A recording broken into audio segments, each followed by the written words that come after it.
All right, it's Andreas Hale, senior combat sports writer at the Sporting News, and I'm here with Rolly Romero, who actually is challenging, supposed to be Albert Puello, but tested positive for banned substances, no longer happening. Ismael Barroso for a version of the WBA title. Rolly, first and foremost, man, you hear this guy test positive. What's your first thought? Well, like I said, anything he's taking, he's taking banned substances, it's bad for the sport, I wish boxing was a clean sport, but unfortunately it's not. So, it upsets me. And then it just kind of made everything else more complicated on my end as well, Yeah, you got to get a new opponent, Ismael Barroso, he's a tough opponent, but it's not Puello, obviously. But you got to change things up. It's a different opponent. You've been preparing for Puello. How frustrating is that? Because you got to switch things up. Barroso punches harder than Puello. Mm. Way more experience. So, Barroso, I think, is more difficult than Puello. Do you like the idea, though, that you have to change up camps at the last minute to figure out, how you got to deal with this guy? Or does it even matter to you at this point?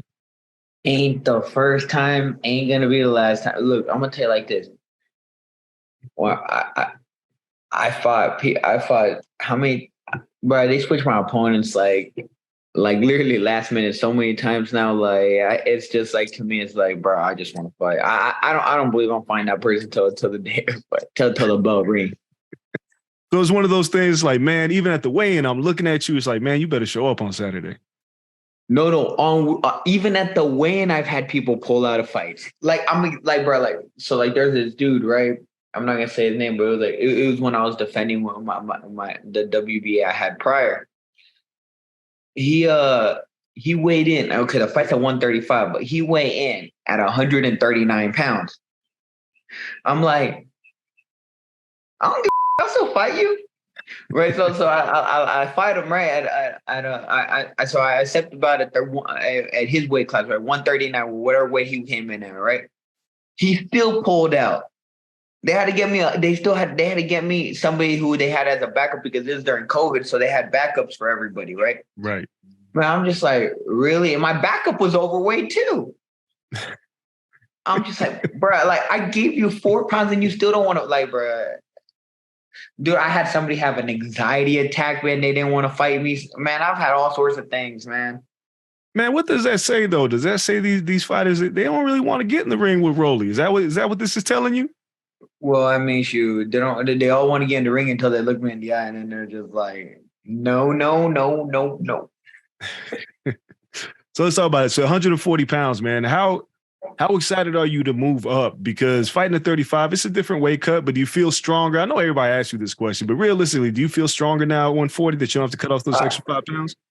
I'm going to tell you like this. I've been trying to move up for 2 years now, for 2.5 years. When I fight you again. I fought you again in July 2021, right? July 2021. Yeah. So it's been about 2 years, right? And then I was trying to move up prior to that. I got an opportunity, right? So I was like, I just had to stay at that weight class one more time, and I would have got it. I knew I was going to get a chance at Gervonta because I was mandatory, right? And I was just like, man, I gotta stay. But I was trying to move for 2.5 years, Like I said, I knew I was at 35 pounds. You get big, and then COVID didn't help me, I really didn't train the first 4 months of COVID, It was just everybody getting there, everybody's having fun, everybody doing this, it's pretty much just everyone's vacation from the world, So, I think during that period, my body just grew so much where I couldn't really make 35. Now, on top of that, my fights prior to that weren't really one at 35. They're at catchweights 37, 38. I just really should not have been at 35 anymore. I was just too big. Even when I fought Yiga, I was like, man, I want to fight Tank at 140. I want to fight. I want Gervonta at 140. I want Gervonta at 140 because I knew I could. And then the fight got delayed and all sorts. It was just a lot of stuff going on in that whole situation, Yeah, now that you're at 140, looking back, you don't have regrets. But how would the fight with Tank went if it was at 140? How much different would it have been for you? Oh, bro, I would have been way stronger, way more explosive, more durable. People don't know this, but when you cut that kind of weight, because I lost 17 pounds in a day. Damn. Yeah, right. When you lose that kind of, your body just doesn't absorb the water. And the thing is, if you look at people that are actually at their weight class, they tend to be a lot more durable than fighters that cut down Right. like that. And that's the thing, right? That's why, like, you look at a lot of the people in their later career, they're a lot of the fighters that stay at closer to their weight are always a lot more durable. So, you know, it's like your body just doesn't absorb the water properly. So I mean that's a big one, All this modern weight cut, people just killing themselves to make weight, Like, I mean, it was so bad I literally lost my hair. That's crazy. Yeah. So if you would have fought, I mean, how did you feel that night fighting Tank? Did you feel sucked Oh no, down? I felt horrible. But I was in the back room and like I'm like over there, right? And Showtime has the lights on me, right? And I'm warming up. I'm like, I felt like I was in a sauna. I'm like, why the hell is it so hot in here? I was like, y'all turned on the heater. I was like, no, y'all turned on the heater. I was like, it's so hot. Y'all got to turn off all those lights. I kept telling her, y'all got to turn off all. Dude, I put my hand up there where the vent is, right? AC was on. Oh man. I was like, dude, I was confused, dude. My body was like overheated, but like my body just started, I don't know, letting go of water for no reason. It was weird as hell. Like it was just weird. And then like the third round, my entire left arm went numb. I was like, dude, all sorts of weird things were happening to me in that fight. And I mean, you still feel like you performed well that night, given the circumstances, right up until that point. I mean, you were completely sucked down. You're talking about having like the chills, your arms going numb. I mean, that's a lot to No, deal with. no, wasn't no chills. It was, man, I tell you, I threw a punch and my entire left arm went numb. Like, bro, like I tell you, these three fingers stayed numb for like a month after the fight. It was like it was the trippiest thing ever. And none of that stuff ever happened to me.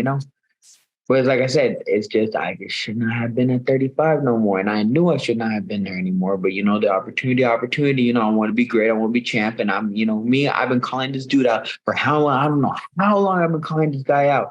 And I went for it. I went to become champ. I dared to be great. Unlike everybody else. I literally just stood up and I wanted to fight. Yeah, So yeah. that's that. I mean, when you talk about weight, Ryan Garcia, Tank Davis, when you heard about the rehydration clause, what did you think about that? Did you think that was a bad move for Ryan to take that fight with a rehydration clause? At first, I was like, yeah, it's a bad move. It's a bad move, right? But, when it came to the actual weigh-ins, I realized Ryan's not as big as me. Hmm. I mean, yeah, he's bigger than Tank, but he's not too much bigger than Tank as far as like mass-wise. So yeah, I don't think the rehydration really affected Ryan that much because the thing is, if it did, that first punch would have had Ryan out. You're right. You're right. Now, but also fight you. I mean, you mentioned he's a tougher opponent than Puello. He's a harder hitting opponent than Puello. Assuming you win this fight, you become a champion at 140 pounds. Do you want another one of these champions, or would you like to call out your old buddy Tank Davis to come up to 140 for a rematch? Hey man, I got unfinished business, man. I got unfinished business. And like I said, I think everybody would love to see all this again, go over again. Because I mean, just even the lead up and everything was. I mean, it was a hysterical lead up, Yeah, you did a lot of that work too. I did. I mean, sure. I mean, I was promoter of the year. I had a good time, man. I had a good time, and yeah, I was promoter of the year. Yes, I feel like I feel like that's something big that needs to happen again. All right. So the last question, obviously, how does this fight play out next Saturday? You and Barroso, big fight, Cosmopolitan Las Vegas. How do you envision this fight going? No prediction, just sit down and watch. It's good. It's good. It's going to be a fun one, I don't want to give you guys. I don't want to give you guys my insight and my game plan for this one. So we got to tune in and just see what Rolly Romero does. You got to tune in. You got to tune in. I mean, y'all appreciate are it. all gonna tune in anyways, but I mean, y'all That's gotta facts. tune in. Y'all gotta tune in. We'll do that, man. Well, Rolly, I appreciate the time, bro. Good luck next week. I'll see you. I'm in Vegas, so I'll definitely be there. So I'm looking forward to catching you in action. I hope to see y'all there. All right, take it easy, man.